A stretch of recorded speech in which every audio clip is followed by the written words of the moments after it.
Hello friends, मैं doctor Dharmendra Singh एक नए वीडियो के साथ आपके सामने आया हूँ। आज हम बात करेंगे एंजाइटी डिसऑर्डर, घबराहट की बीमारी। इसको कैसे पहचानें, इसके क्या क्या सिम्टम्स, लक्षण होते हैं। दोस्तों, anxiety disorder is a most common psychiatric disorder. मानसिक बीमारियों में ये सबसे मुख्य बीमारी, सबसे कॉमन बीमारी होती है। इसके सिम्टम्स को हम दो पार्ट में डिवाइड कर सकते हैं: बॉडी रिलेटेड, शरीर से संबंधित, और साइकिक, कॉग्निशन, थॉट्स, आपके विचारों में ये एंजाइटी कैसे आती है। जो बॉडी से रिलेटेड लक्षण होते हैं उसमें ड्राइनेस ऑफ माउथ, मुंह का सूखना, रेस्पिरेटरी डिफिकल्टी। कुछ पेशेंट बोलेंगे सर मुझे रेस्पिरेटरी डिफिकल्टी हो रही है, कुछ बोलेंगे चोकिंग सेंसेशन हो रहा है, कुछ बोलेंगे सर सांस में दिक्कत आ रही है। उसके अलावा हार्ट बीट, धड़कन का बढ़ जाना, जिसको हम पेल्पिटेशन, टेकिकार्डिया भी बोलते हैं। एसिडिटी, गैस का बनना।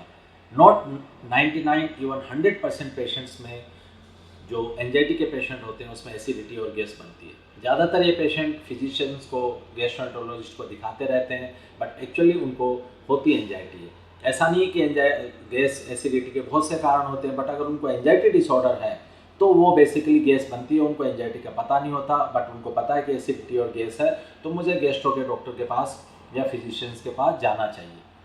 बट एक्चुअली प्रॉब्लम उनको एंजाइटी, घबराहट की होती है। उसके अलावा ब्लोटिंग सेंसेशन, पेट में गुड़गुड़ लगना, पूरी बॉडी में रेस्टलेसनेस, झंझनाहट जैसा महसूस होना, स्वेटिंग, पसीना आना, गिडीनेस, चक्कर आना। कई पेशेंट बोलते हैं कि सर जब मैं रोड पे भी चलता हूँ, रास्ते में चलता हूँ, तो मुझे रास्ता ऊपर नीचे लगता है, कई बार मुझे लगता है मैं गिर जाऊँगा।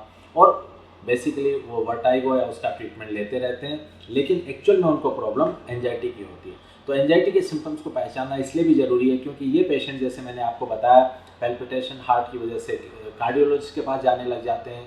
उसके अलावा जब एंजाइटी होती है, उसके कारण में मैं आपको बताऊंगा, तो पेशेंट को अचानक से बीपी भी इंक्रीज होता है, और वो बीपी बढ़ने की वजह से पेशेंट को लगता है कि मुझे बीपी की प्रॉब्लम है। कई बार उनको डॉक्टर मेडिसिन भी लिख देते हैं बीपी की, बट एक्चुअल में उनको एंजाइटी की प्रॉब्लम होती है।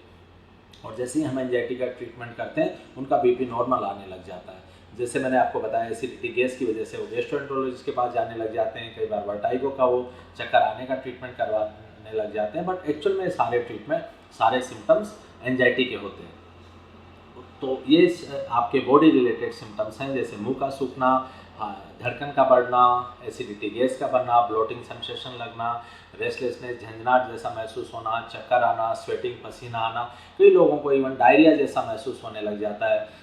जैसे ही आपको कोई एंजाइटी होती है, आपको स्ट्रेस आता है, पेशेंट वॉशरूम में की तरफ रश करते हैं, उनको डायरिया जैसा या ब्लोटिंग सेंसेशन जैसा महसूस होता है, जिसको यूजुअली डॉक्टर कई बार इरिटेबल बाउल सिंड्रोम बोलते हैं, और उसका ट्रीटमेंट यूजुअली फिजिशियंस और गैस्ट्रोएंटरोलॉजिस्ट करते रहते हैं। बट वो प्रॉब्लम एक्चुअल में एंजाइटी की होती है, जिसको अपनी सुविधा के अनुसार सबने अलग अलग नाम दे दिए हैं। तो आपको ये सिम्टम्स पहचानने जरूरी हैं कि अगर आपको ये प्रॉब्लम है तो आप जल्दी से जल्दी अपना ट्रीटमेंट करवा सकें। सो ये बॉडी रिलेटेड, शरीर से संबंधित है। जब ये सिम्टम्स आते हैं तो पेशेंट को अननेसेसरी वरीज रहती हैं। साइकिक सिम्टम, जो मैंने कॉग्निशन वाले सिम्टम्स आपको बताए कि पेशेंट को अननेसेसरी वरी होती हैं, वो ज़रूरत से ज़्यादा चीज़ों की ओवरथिंक उसके रहने लग जाती है।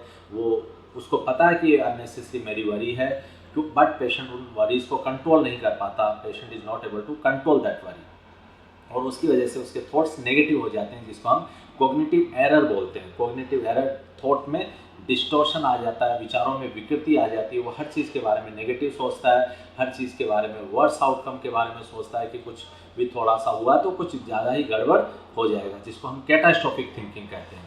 तो ट्रीटमेंट में मैं आपको बताऊंगा। तो ये जो दो सिम्टम्स का कॉम्बिनेशन एंजाइटी में होता है, बॉडी रिलेटेड सिम्टम जो आपके शरीर से संबंधित, और आपके कॉग्निशन, जो कॉग्निटिव एरर, विचारों में विकृति, अननेसेसरी वरीज, और उसकी वजह से पेशेंट हर चीज़ के बारे में ज़्यादा फोकस करता है, जिस पे फोकस करने की ज़रूरत नहीं है। उसकी ओवर थिंकिंग बनी रहती है, जो कॉमनली आके वो कंप्लेन करता है। उसकी वजह से पेशेंट इरिटेबल फील करता है, उसमें चिड़चिड़ापन आ जाता है, फैटिगेबिलिटी, वो थकावट महसूस करता है सारे दिन। एंजाइटी, जो हम आम भाषा में बोलते हैं कि चिंता चिता के समान है।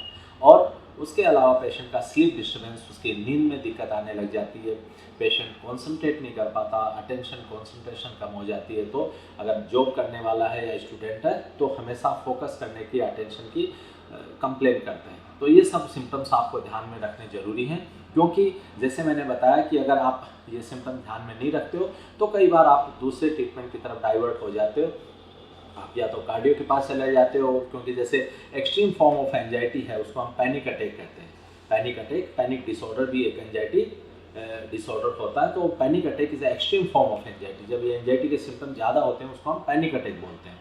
और वो पैनिक अटैक में पेशेंट को लगता है मुझे हार्ट अटैक तो नहीं है, वो बार बार इमरजेंसी की तरफ भागता है, बार बार कार्डियोलॉजिस्ट के पास जाता है, बार बार अपने चेकअप करवाता है, बट एक्चुअल में उसको ऐसी कोई प्रॉब्लम नहीं होती। बार बार उसका ईसीजी, उसका होल्टर, उसकी एंजियोग्राफी सब कुछ नॉर्मल आते हैं, बट पेशेंट को चिंता बनी रहती है कि मुझे क्या प्रॉब्लम है, क्योंकि कार्डियोलॉजिस्ट बोलते हैं आपका हार्ट ठीक है, आपको कोई ऐसी प्रॉब्लम नहीं है। तो पेशेंट को जवाब नहीं मिल पाता कि मैं आखिर जाऊं तो किसके पास जाऊं, मुझे आखिर प्रॉब्लम क्या है। तो एक तो उसकी प्रॉब्लम है, उसका डायग्नोसिस, उसका नाम उसको नहीं पता चलता, और दूसरा उसकी एक प्रॉब्लम और क्रिएट हो जाती है कि मुझे आखिर ऐसी क्या प्रॉब्लम होगी जो डॉक्टर्स को भी पता नहीं चल पा रहा। तो उसका एक और ये एंजाइटी का रीज़न बन जाता है। तो आपको ये समझना है कि ये सारे सिम्टम्स अगर आप जल्दी से जल्दी रिकग्नाइज कर लेते हो तो आप डॉक्टर्स के पास जाके उसका ट्रीटमेंट प्रॉपरली करवा सकते हो।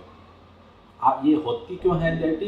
बेसिकली हमारे ब्रेन में, जैसे मैंने आपको बताया कि सेरोटोनिन डिसरेगुलेशन, हमारा जो सेरोटोनिन केमिकल होता है, रसायन होता है, उसके अलावा नॉरेपिनेफ्रिन, आजकल हम गाबा, कोलेसिस्टोकाइनिन, कुछ और केमिकल बोलते हैं जिसका इन्वॉल्वमेंट एंजाइटी में है। बट आपको मेनली ध्यान रखना है कि कुछ केमिकल सेरोटोनिन, नॉरेपिनेफ्रिन नाम के केमिकल रसायन का जो इम्बेलेंस हमारी बॉडी में, हमारे ब्रेन में इसकी कमी होने की वजह से ये प्रॉब्लम आती है।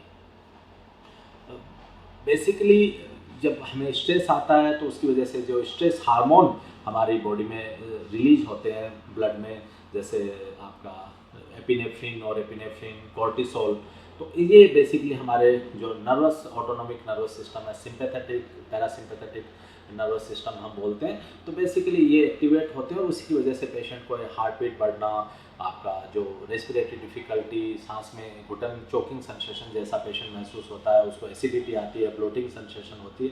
तो आपको ये समझना पड़ेगा कि जो साइकेट्रिक प्रॉब्लम है, मानसिक बीमारी है, वो भी मेडिकल प्रॉब्लम की तरह है, उनकी भी मैकेनिज्म वैसी ही होती है।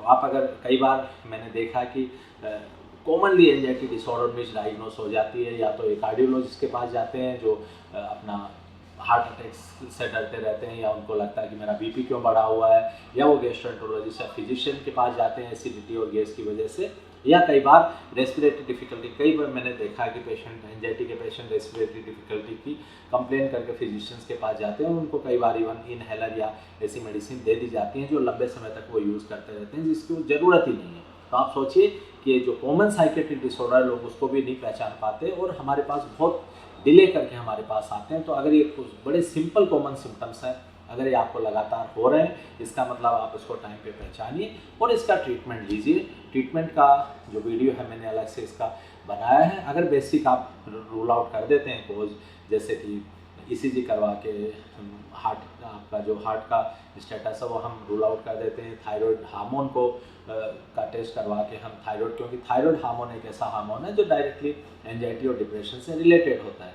सो हम ब्लड शुगर लेवल, कई बार हाइपोग्लाइसीमिया से भी पेशेंट को एंजाइटी होती है। तो कुछ मेडिकल कोज होते हैं, जैसे कुछ कार्डियक रीजन, कुछ थायराइड प्रोफाइल, आपका जो ब्लड शुगर लेवल, कुछ और बेसिक टेस्ट हम करवा के अगर हम रूल आउट कर देते हैं कि कोई मेडिकल कोज नहीं है, इसका मतलब ये साइकेट्रिक कोज है और ये साइकेट्रिक बीमारी है। आपको इसका किसी साइकेट्रिस्ट के पास, प्रोफेशनल के पास जाके अपना ट्रीटमेंट लेना चाहिए, और आप अननेसेसरी ट्रीटमेंट, अननेसेसरी इन्वेस्टिगेशन से बच सकते हैं।